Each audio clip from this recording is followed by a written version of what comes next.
नमस्कार दोस्तों, आज आपको मैं बताऊंगा जो मेरा आरआरबी पीओ का इंटरव्यू हुआ उसके बारे में। और इस वीडियो में मैं आपको बताऊंगा मेरे इंटरव्यू से कौन कौन से सवाल पूछे गए, किन किन टॉपिक से पूछे गए और इन सवालों को आप कैसे प्रिपेयर कर सकते हैं अपने इंटरव्यू के लिए। वो सब जानकारी मैं आपको आने वाला अपनी इस वीडियो में दूंगा। चलो देखते हैं क्या क्या क्वेश्चन थे। सबसे पहला क्वेश्चन मैं बता दूं कि मेरे इंटरव्यू पैनल में 5 मेंबर थे, 4 मेल और 1 फीमेल। सबसे पहले मैंने गुड आफ्टरनून बोला और मेरा इंट्रोडक्शन उन्होंने पहला क्वेश्चन था मेरा इंट्रोडक्शन।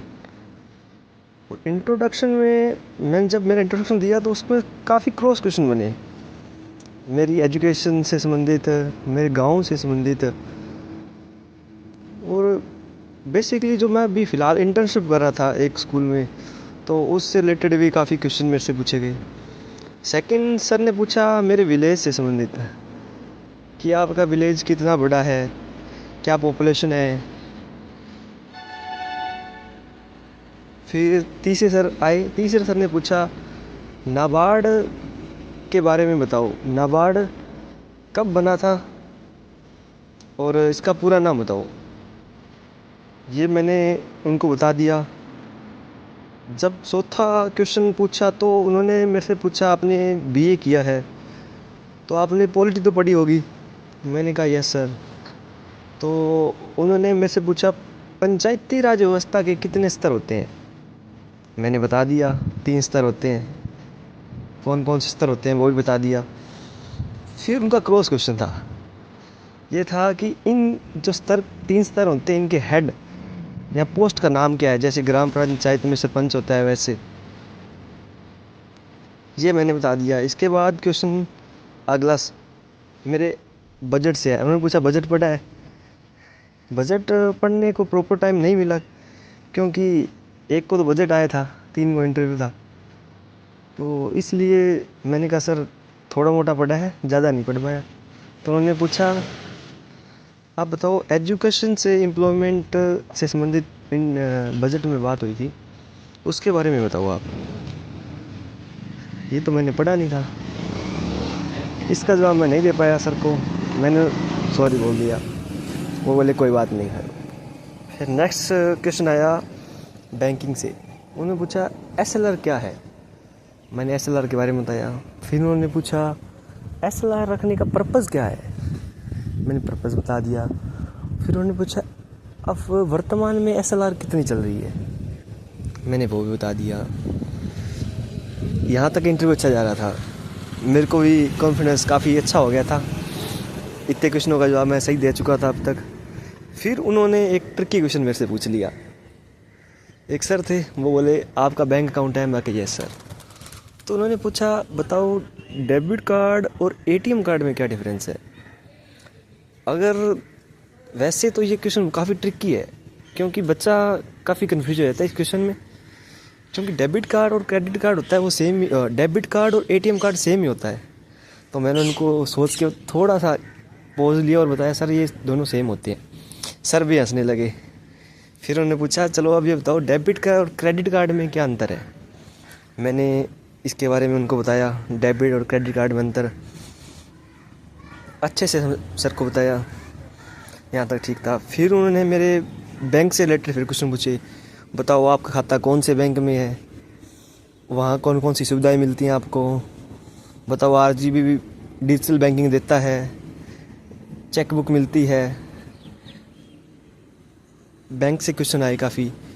उसके बाद यहाँ तक ठीक था। फिर आता है क्वेश्चन बताओ सिबिल क्या है। तो मैंने सिबिल का पूरा नाम बताया सर को। सर को बताया अभी सिबिल फाइनेंशियल हिस्ट्री देखने के लिए होता है व्यक्ति की। ये क्वेश्चन भी मेरे से अच्छा गया। यहाँ तक आते होते मेरा कॉन्फिडेंस काफ़ी हाई हो चुका था क्योंकि मैंने लगभग उनके क्वेश्चनों के जवाब दे दिए थे। नेक्स्ट आता है क्वेश्चन 11 नंबर। PSL क्या है, तो मैंने PSL के बारे में बताया उनको। फिर PSL से क्रॉस क्वेश्चन आए, ये किस किस सेक्टर में दिया जाता है, वो 8 सेक्टर के नाम बताओ। मैंने 8 सेक्टर के नाम बताए। उसके बाद उन्होंने पूछा है नेशनलाइज बैंक जो अपने हैं वो कितने PSL देते हैं। सभी का PSL पूछने के बाद उनका नेक्स्ट क्वेश्चन था जो उन्होंने पूछा लोन से संबंधित, कि अगर एक होम लोन है तो NP हो गया तो आप क्या करोगे, रिकवरी के लिए क्या करोगे। तो मैंने बताया सर अगर हमारे पास मॉर्टगेज है तो हम उस पर सरफेजी लगा देंगे, सरफेजी एक्ट जो।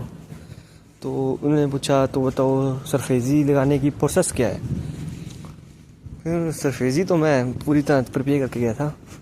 मैंने बताया सर 13/2 का नोटिस, 13/4 का नोटिस, उसके बाद ऑक्शन, जो भी प्रोसेस है मैंने उनको सारी बता दी। यहाँ तक अच्छा रहा इंटरव्यू। फिर आता है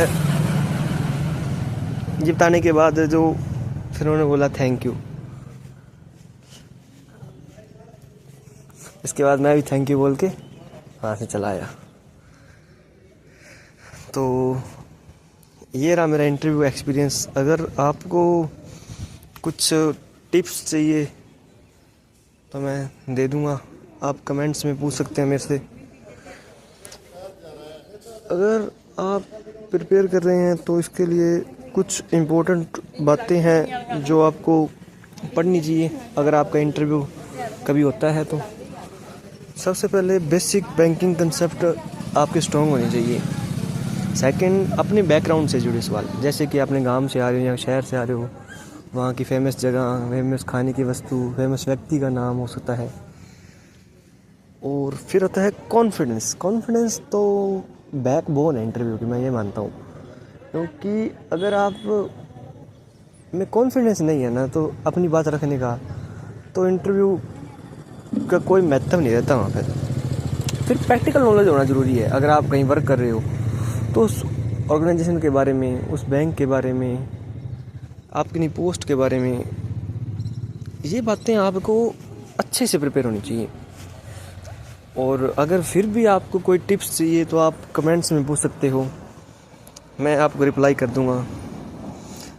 अगर आपको यह वीडियो पसंद आई, ये जानकारी आपको काम आई हो तो वीडियो को लाइक करें, चैनल को सब्सक्राइब करें और बेल आइकन को ज़रूर दबाएं। Thank you.